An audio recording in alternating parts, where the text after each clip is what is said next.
Welcome to another episode of ADHD Problems. It's going to be short, and that's all I can promise you, and informative. My ADHD problem right now is that I lost my ADD pills. I was traveling this weekend. I went to New Hampshire. There's a few little ADHD clusterfucks in there. Like, I went to the wrong car rental place, but it was also kind of their fault. They sent a confusing email about where to pick up the car, but then I got there, and they're like, you're at the wrong spot. Kind of a thing. Anyway, I lose my ADD pills over the weekend. So I thought. So I have to send a text to my psychiatrist that I've sent a million billion times. I lost my ADD pills. Can you write me a new prescription? She was like, I've done that so many times that I can't anymore. I might lose my license. I was like, damn. It's such a tax on ADD people to have to keep track of these ADD pills. Of course I'm going to lose my ADD pills. Like, there should be some clause where it's like, depending on the level of ADD that the person has, they should be able to get 3 to 7 different pill prescriptions every month. And then today I found the pills. After I went on the dark web and found a telehealth place called Push something that will prescribe you stuff. I used them once to get antibiotics. But it was like I had to fill out all this paperwork. They were like, we'll prescribe you Stutter, okay?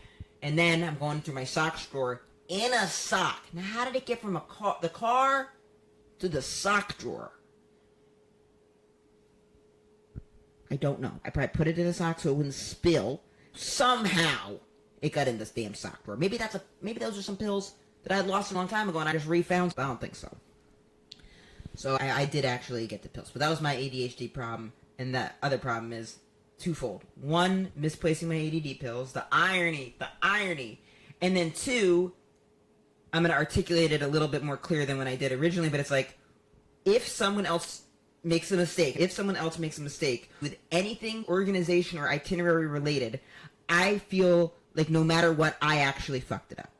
So what happened with the car rental place was I rented a car from Thrifty Car Rental from a place close to my mom's apartment where I was staying. That morning I get detailed pickup instructions how to get the car. And it said, go to Logan Airport, take this shuttle, here's your confirmation number. Logan Airport is the address. I thought I reserved it at another place. I get to Logan, I wait in line for like an hour and a half. I get up to the counter. They're like, this is the wrong spot. I said, whoa. I thought it was the wrong spot, but then when I got this email, I thought that I had done it wrong. I showed the guy the email, and he was like, yeah, this is extremely confusing. So he was like, we'll give you a car here, but you're going to have to pay the airport fee. I ended up getting the car and writing Thrifty kind of a harsh note on Instagram. But do you get that? Where it's like, clearly they had messed up in some capacity. The guy was like, this is really weird. He was like, they gave you the wrong pickup location in this confirmation email.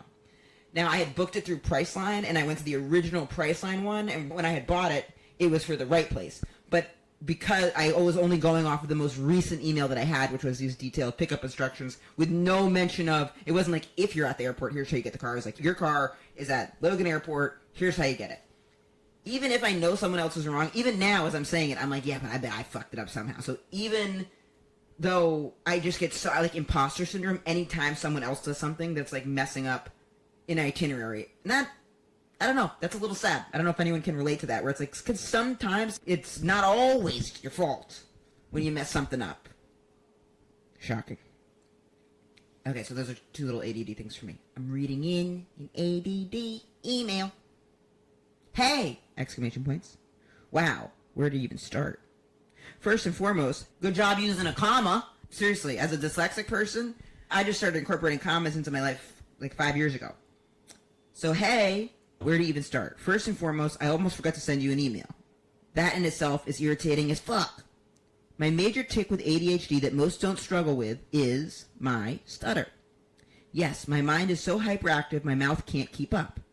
I'm extra proud of you for using these commas then, because it's like if you're hyperactive, you're taking the time to go an extra little boop.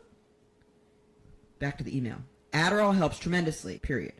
But once it's worn off, I literally will get on my own damn nerves.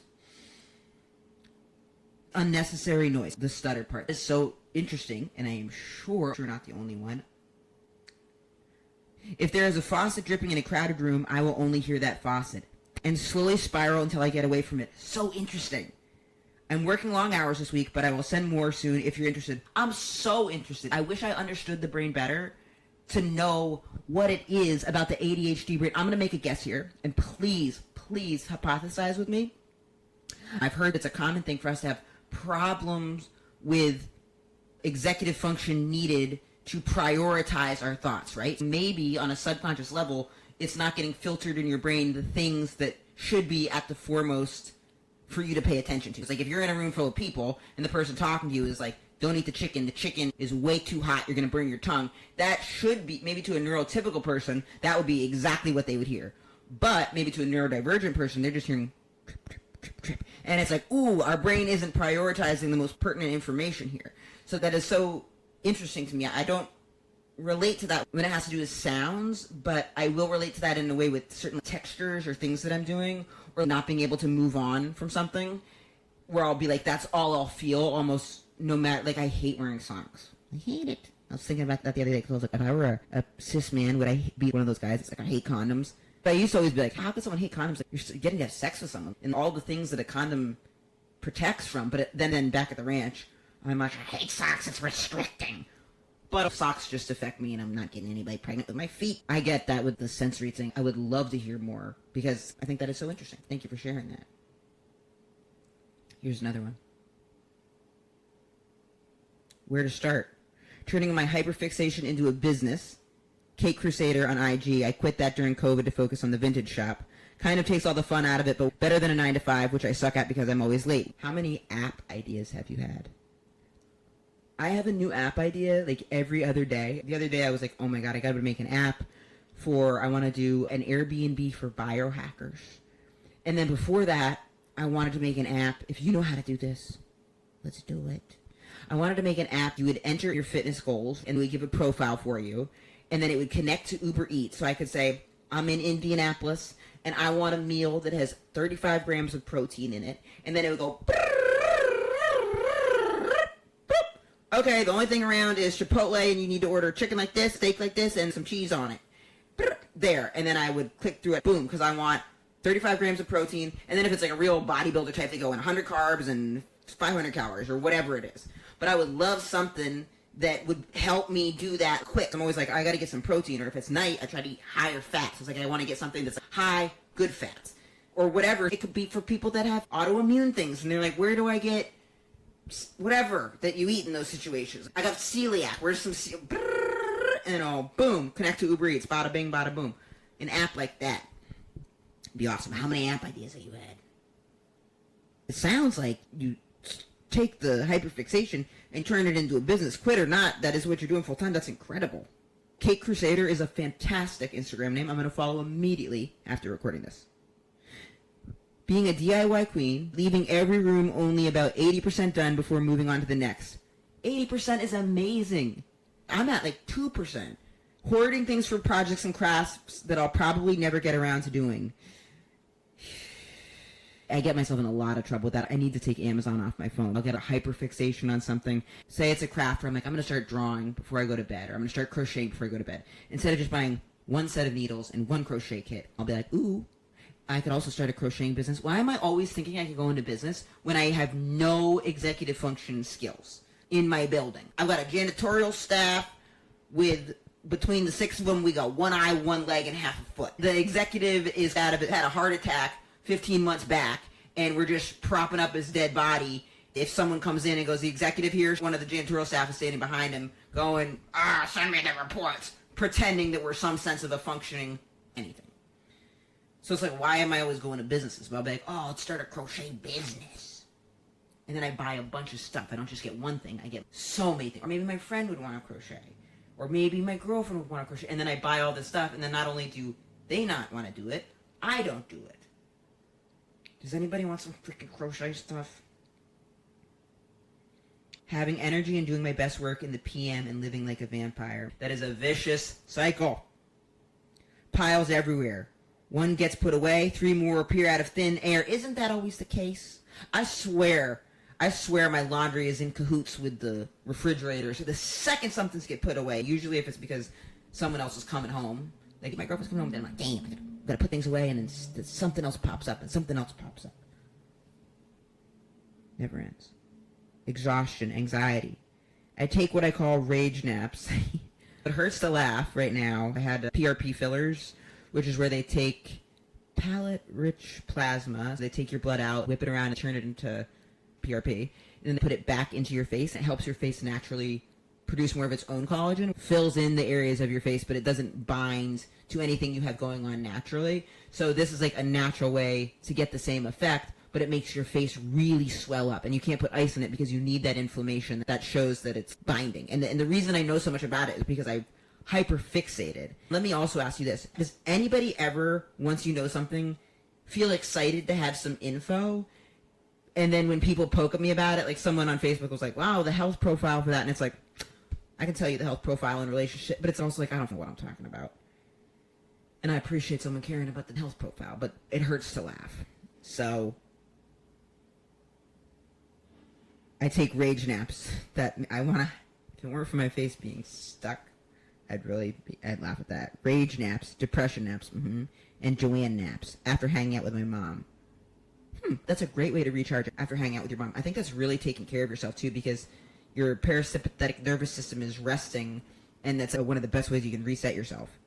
Then I feel like shit for wasting part of my day. Guilt cycle. I don't know. Is it wasting part of your day?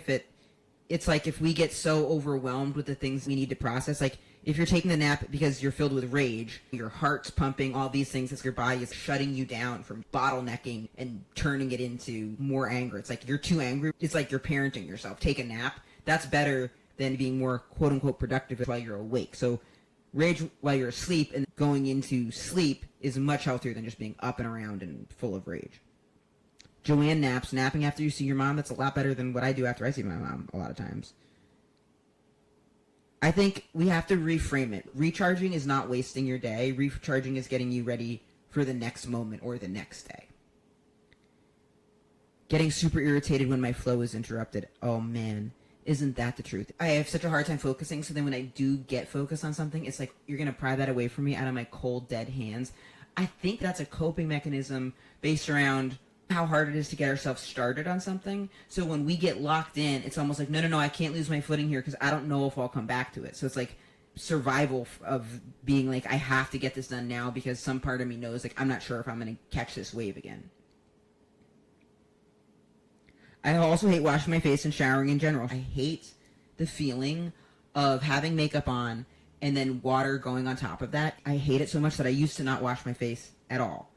Now what I do is, and I posted about it before, but there's this Korean skincare balm. I get it on Amazon. I think it's like $12, and you get a tub of it. I'll have my makeup on, and I'll make a deal with myself because I don't want to wash my face. I put the balm on. It's like a cream over the makeup. Then I'll wipe it off. That wipes off the makeup. Once that's mostly wiped off, then I don't mind washing my face. That's so interesting about the shower. It's the sensation of the water. I love the feeling of warm water. I think that is so comforting. I'm sorry that it's not comforting for you. I wonder if doing something with wipes beforehand would help you feel more safe in there, like taking a washcloth and rubbing it on yourself with some water and then getting in. Or another thing I'll do sometimes is like, let the steam go, and if you have the steam running, then like standing and getting the steam on you. How do you feel about swimming? I would love to know that. There's so many more ADHD things, but I'm gonna keep it short because that's probably better for you and for me. Thank you so much. I feel a little self-conscious trying to do this in the most authentic way I can. I want to be able to respect these things are getting written and give them the attention that they deserve, which is all the attention in the world. Thank you, truly, thank you so much for sharing this. It is so wildly therapeutic. Thank you.